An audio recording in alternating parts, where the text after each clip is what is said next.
Hey, this is Warren Sprouse. You're on the Bible Forum. We're here every Sunday night, 8 to 10 p.m. Eastern. Love for you to join us. Get in the chat room. We're going to go down to Israel this evening, take a look at what the folks are doing over there. Have you ever heard of Allyia, the going up, as it's called, the Israelis' right of return? There's a promise in the Bible about Israel's return that rings almost louder than all the other statements or promises. And that is that God's promise in the end time that the Jews would return to the very homeland from which they were driven. Now, they were driven out in 70 AD by the Romans, official Israel. There's always been Jews in the land, but there's not been a Jewish nation and identity. All through the scripture, this statement, this promise comes up. It rises close enough to the top you can hear it. And despite all the ups and downs of Jews around the world and their sojourn here during our time and so forth, in the end, the Bible says that they will be established in the land again. Now, it comes from their history, much of which we read in the scriptures. About 597 BC, the Babylonians under Nebuchadnezzar conquered Judah and took Jerusalem. Judah being the southern nation, southern part, Israel being the northern. That Israel was gone sooner, Judah hung out a little bit longer. When this occurred, the best and the brightest were transported to Babylon. We know it because we read Daniel. The soldiers, the leaders, all the people who could be a threat, they were executed. The people that they didn't want, they left behind. And those people were left behind to work the land and take care of it for Nebuchadnezzar. Israel would remain in captivity for 70 years. It wasn't because of Nebuchadnezzar, it was because of God. God was punishing Israel because they had failed.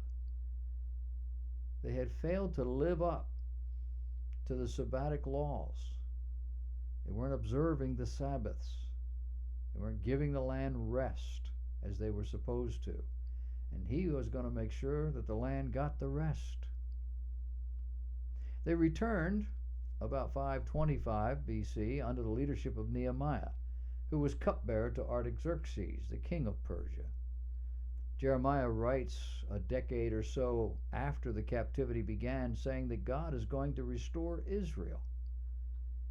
He says, "For lo, the days come, saith the Lord, that I will bring about the end of the captivity of my people Israel and Judah, saith the Lord, and I will cause them to return to the land that I gave to their fathers, and they shall possess it. And these are the words that the Lord spake concerning Israel and concerning Judah." Jeremiah chapter 30. He wrote during the time when Israel was still in captivity, words of encouragement to a clearly dejected people. Later, when Jeremiah was thrown into the cistern, that was about 586 BC, he prophesied again, saying, "After many days thou shalt be visited. In the latter years thou shalt come into the land that is brought back from the sword, and is gathered out of many people, and against the mountains of Israel, which have been always waste. But it is brought forth out of the nations, and they shall dwell safely, all of them." Ezekiel chapter 38. It is a prophecy regarding Israel's immediate circumstance, that of captivity, but it also foretells her ultimate state during the great millennial reign of Christ. Later in Isaiah, we read of the prophecy of the middle of the 2nd century, when Isaiah said, "And in that day there shall be a root of Jesse, which shall stand for an ensign of the people. To it shall the Gentiles seek, and his rest shall be glorious." It's clearly a reference to Christ. "And it shall come to pass in that day, the Lord shall set his hand against again the second time to recover the remnant of his people which shall be left from Assyria, from Egypt, from Pathros, from Cush, Elam, from Shinar, from Hamath, and from the islands of the sea. He shall set up an ensign, a banner for the nations, and shall assemble the outcasts of Israel, and gather together the dispersed of Judah from the four corners of the earth. Isaiah chapter 11. If these prophecies and more were motivated, or were they the ones that motivated and sustained Israel throughout the 70 years of captivity, they are also the same scriptures that have motivated and sustained Israel during the last 1900 years of dispersion, a dispersion that ended in May of 1948. 1878 years from 70 AD to 1948 AD, there was no state of Israel. From 70 AD, when Rome got tired of Israel's rebellion and Titus grew tired of managing Israel, and especially the Jews, and decided to end the Jewish problem in a dramatic and final way, Roman legions surrounded the city, set it on fire, destroyed the Holy Temple, which was the center of Jewish life in Israel. The prophetic words of Christ in Matthew chapter 24 and 25 echoed in their hearts and minds. And he said, "When ye therefore shall see the abomination of desolation spoken of by Daniel the prophet, standing in the holy place, then let them which be in Judea flee into the mountain. Let them which is on the housetop not come down to take anything out of his house. Neither let them which is in the field return back to take his clothes. And woe unto them that are with child, and to them that give suck in those days. But pray ye that your flight be not in the winter, neither on the Sabbath day, for then shall be great tribulation, such as was not since the beginning of the world to this time, no, nor ever shall be. And except those days should be shortened, there should no flesh be saved. But for the elect's sake, those days shall be shortened."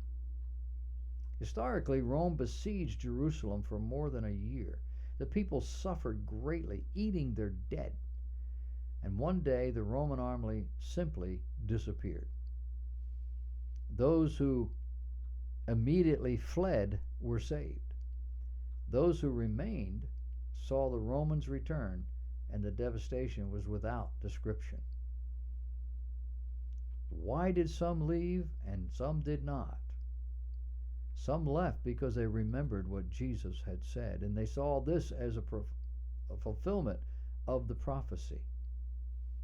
The amillennials and others viewed Jesus' prophecy in Matthew 24:25 to be strictly about that event. And of course, that is a past event. It's over, not here anymore. But a significant biblical prophecy always has an immediate as well as a far-ranging fulfillment. And it has that because Old Testament law demands a prophet's prophecy come to pass. Else, he was to be stoned to death. This means during the years just after the prophecy, during the prophet's lifetime, that prophetic word must come to pass, must be fulfilled. The sack of Jerusalem and all it contained did come to pass less than 40 years after the words were uttered. Had Jesus not been executed, he would have been alive long enough to see it. In 573 BC, about 24 years into captivity, Ezekiel was moved by God to prophesy, saying, "After that they have borne their shame and all their trespasses, whereby they have trespassed against me, when they dwell safely in their land, and none made them afraid.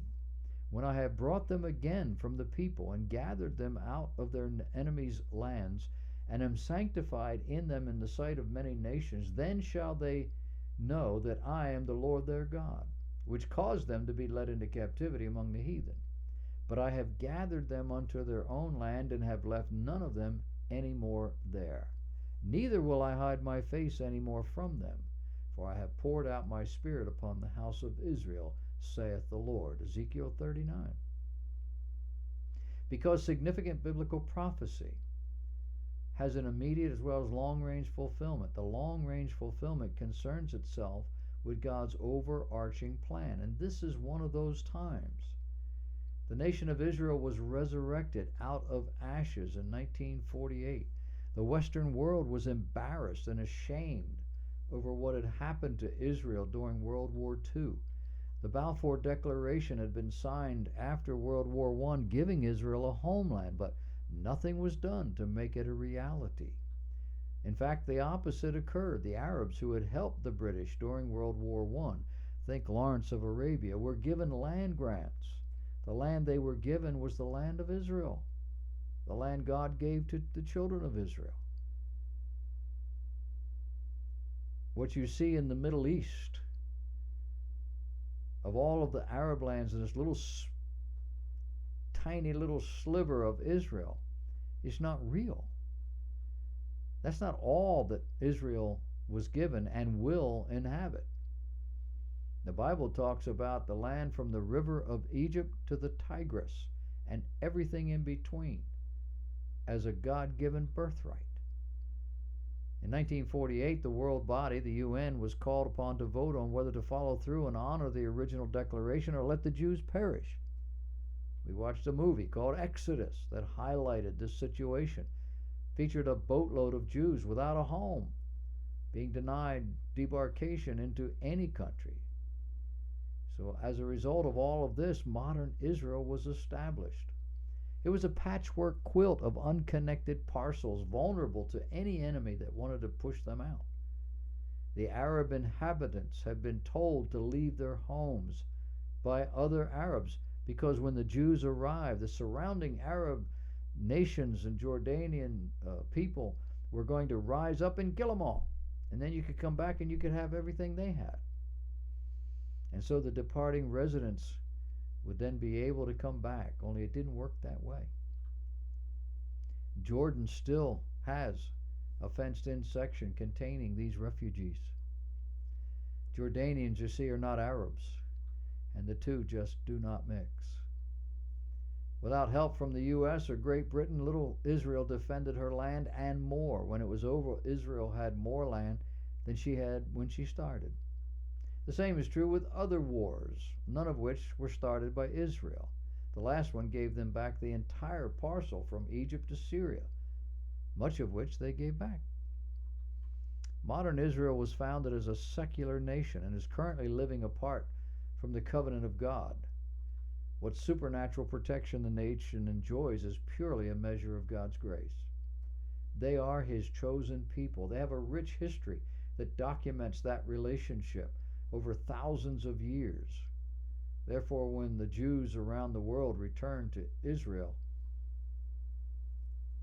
it is not now, nor will it be later, for material wealth or utopian living conditions. It will be because God has reached out to them and begun to fulfill the prophecy, begun to fill that hole that is in their heart. And this is going to happen right after the battle that's described in Ezekiel 38 and 39, which God will win for them against overwhelming odds. In Ezekiel 39, God said, "From that day forward, the house of Israel will know that I am the Lord their God." Verse 28 reads, "Then will they know that I am the Lord their God, for though I sent them into exile among the nations, I will now gather them into their own land, not leaving any behind." Also, if a growing number of scholars are correct, Israel will soon be much larger as a result of land they will regain in the coming battle of Psalm 83.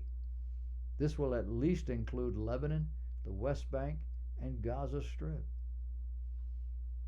First, every Muslim knows that the Jews in Israel are the descendants of the ancient Hebrew nation known as the Israelites. The ties of the Jews to the Holy Land have been documented by all sacred books, including the Holy Quran.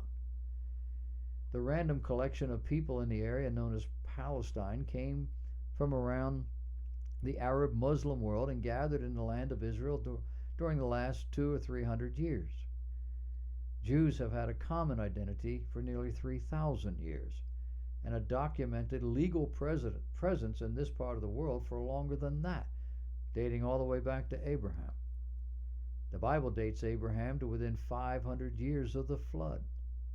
500 years in ancient history is a mere historical moment of time. It's about 1500 to 2000 BC. And if the Old Testament is 4,000 years old, then Jews have been identified with Israel for over 3,000 years. A time period interrupted by just under 2,000 years of captivity and disbursement, but not entirely missing from the region. Now, while Israel was not a nation per se, there have always been Jews in the world and in that area. Palestinians, on the other hand, are a conglomeration of a number of differing people groups. They're not all Arabs. The region has been the site of numerous battles, mostly for domination of this particular trade route. Most recently, it was the Ottomans. We call them Turks today. But the Ottoman Empire was defeated by Great Britain in the early 20th century after over 400 years of rule. A weakened empire was crushed by European forces battling one another in what we call World War I. Unlike the Jews, the Palestinians are not documented in the Holy Quran or the Old and New Testaments. There is no documentation of their presence in Palestine in the history books or the ancient or modern world, or in books written by travelers who came from overseas throughout the centuries, such as Mark Twain's Innocents Abroad. So we have an Israeli national identity in the land of their birth, with at least 10 Arab or Muslim states as neighbors who want them to die, or at least go away. Israel has withstood at least 4 major assaults against her existence in this region. 1948, when they first got there, 9 armies came against them. In 1956, the Sinai War. Think Egypt, Anwar Sadat. In 1967, a 6-day war. Again, Egypt, this time Jordan, Syria, Iraq. In 1973, the Yom Kippur War. 7 Arab nations, including Cuba, came against them. This is a nation that refuses to die. And it's all because they're the people of God. The Bible predicts temple worship will be restored, Daniel chapter 12. The passage describes the abomination of desolation in the holy place. A restored temple worship, which is going to occur during the time of the end. You have to be there for this to take place. It's going to happen during what the Bible calls troublous times. It's identified with a specific time period known as the Great Tribulation. So they have to be there for that. The event and the time period recorded in history to have occurred exactly as predicted and culminating in about 30 AD, when Jesus entered Jerusalem riding on that donkey, stands as a silent testimony that the Bible is accurate. The decree originally went out on March 14th in 445 BC. Scholars have reduced the time period to days and said it takes 173,880 days to fulfill this prophecy. And then looking at the time involved, allowing for leap years and all the subtle issues in calculating how many years this would be in our time, the fulfillment falls exactly on April 6, 32 AD. April 6, 32 AD is our Palm Sunday. The significance of all of this is that since the calculation is so precise, it only requires a final 7 years to fulfill the entire thing. 7 literal years remain to be fulfilled.